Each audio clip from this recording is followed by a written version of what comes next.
Now, this is from Joke Bone One. I appreciate your detailed explanation. I learned a lot. Pick a continent hundreds of years ago, same skin color, but having different languages, cultures, and religions would be an excuse to conquer, kill, or enslave you. You wouldn't be the same to the others on the very same continent. History has proven that. I agree. History has proven that people will look just like one another and they will still try to conquer and destroy one another just for those simple differences. My question is, when a white person says something like, you enslaved your own people, that white people weren't just marching into Africa, just taking anyone they wanted back to Americas, that other black people had to have and did participate in the process of the slave trade, that slavery in Africa existed long before and existed long after slavery ended in the Americas. Why does that white person have to be a white supremacist racist, or just has to be deflecting blame or guilt for what their ancestors did? Isn't that hypocritical?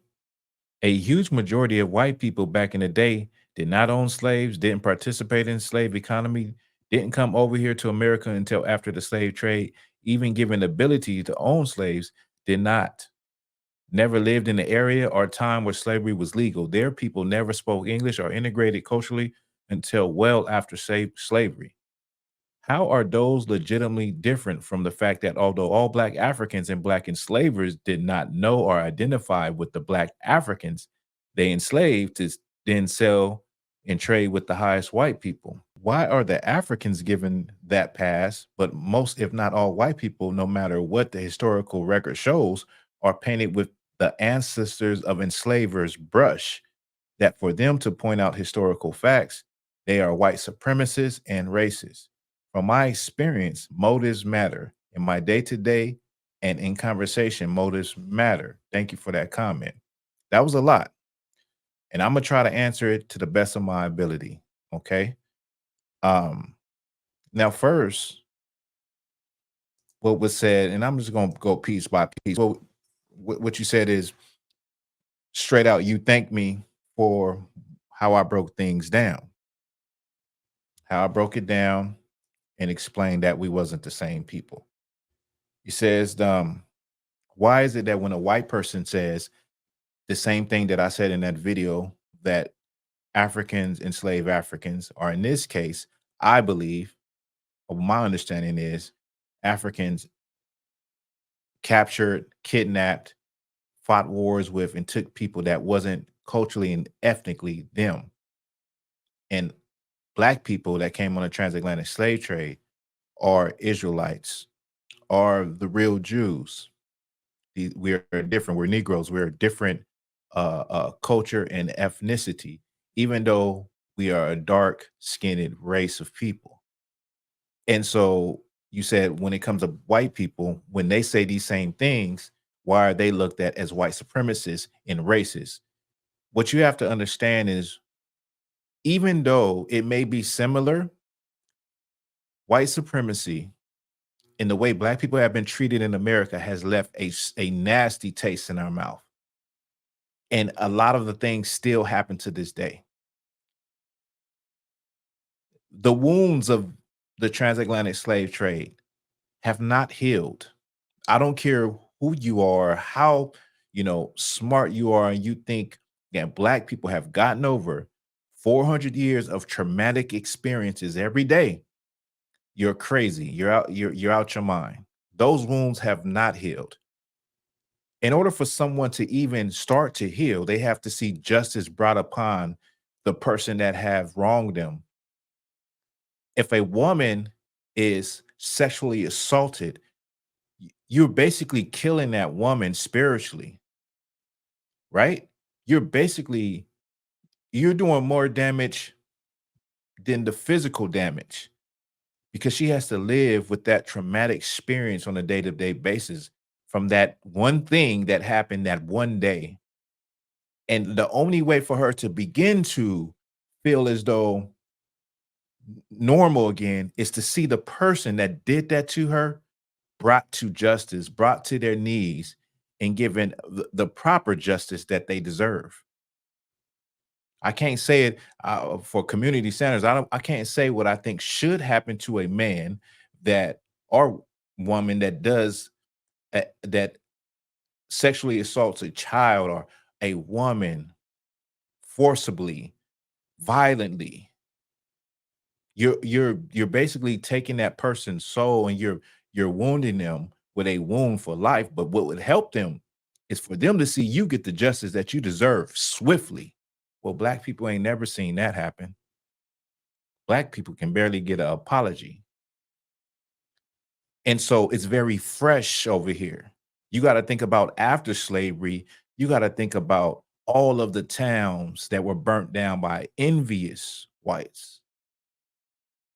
All the New York race riots, people just, upset that you're going to get a job. And it turns into a all out race, it turns into a massacre on black people. The lynchings, Jim Crow, police brutality. I can go on and on and on. It's very fresh still. Slavery wasn't that long ago. So to answer your question about, why is it that when a white person says these things, there are fresh wounds.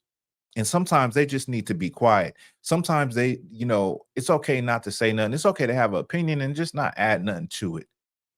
You know what I mean? You're dealing with a hurt people that are still oppressed.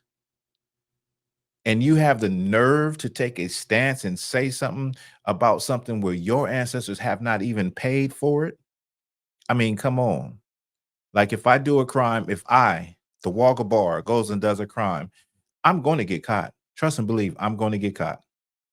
And I'm going to go before that judge. And what the prosecutor is going to come out and read everything about what I did. And the judge is going to bang that gavel and bring judgment. And I'm going to do that time. Depending on the crime, it might not even be an equal sentence for what I did, but I'm gonna sit in that jail. I'm gonna sit and be in prison, and I'm gonna have to pay. Well, when you talk about those fresh wounds, America has never paid.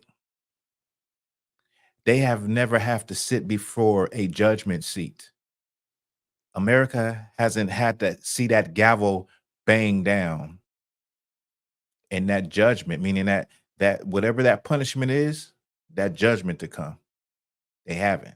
You spoke about the difference between how black people look at Africans that participated versus white people. You said, isn't that hypocritical? Now that would be technically it is hypocritical, but you got to understand the way I'm looking at it, and I'm just going to give my point of view. The way I'm looking at it, it's not hypocritical in the light that don't look at the colors. Don't look at it as being um black people being the same because many people look at it through that lens. That's the lens we've been educated from through the European system is that we're all African, painted with a broad brush. Just because you are melanated, right? Just because you're melanated, they say everybody is African. Look at it like this. Africans are the color yellow. Black people, the Negroes that came in the transatlantic slave trade, were green. And white people are purple. So what I'm doing is trying to make you not pay attention. You know we're not these colors. Not pay attention to the color. Let's just pay attention to the crime. Let's just separate the crimes. Now we know in Africa there was slavery, like you said, before the transatlantic slave trade. But I think what people is missing, what you may be missing, is that the type of slavery, what slavery was in the ancient world, in the old world, in Africa, in Israel, in the Bible, slavery is not what black people think it is. That ancient old slavery, our servitude, was not the same as what we view it as, being that we are here and we're looking back at the history of America. That's a totally different slavery. Okay. So when you think about the type of slavery in Africa versus uh chattel slavery and what Europeans were involved in, it's a whole nother level. Now in Africa, in those Arab countries, in what you call the Middle East, in Israel, in ancient times, Having a servant was like having another person part of the family, having another person in the family, having a son or a daughter. A quote unquote slave in that world could own property, could have children, could um would do business on behalf of the master of the house, would have the same rights as the people in the house. When you look at chattel slavery, what the Europeans did with black people, it had never happened before in the history of the world. Black people were property, like a horse, like a dog. Not only were black people property, they were treated in a prejudiced, racist, hateful way on top of that. And so you're talking about two different levels, two different forms of servitude, of slavery, if you will. So is it hypocritical? Maybe technically, but it's totally different. Totally different. The point that I was making in that video was just to prove that you have different people groups within the land of Africa, the continent of Africa. And this is something we don't realize. And this is something that white folks don't realize. This is something that black folks don't realize. And they paint black people in America with a broad brush, call us African American, Africa and America, two continents, named after two continents.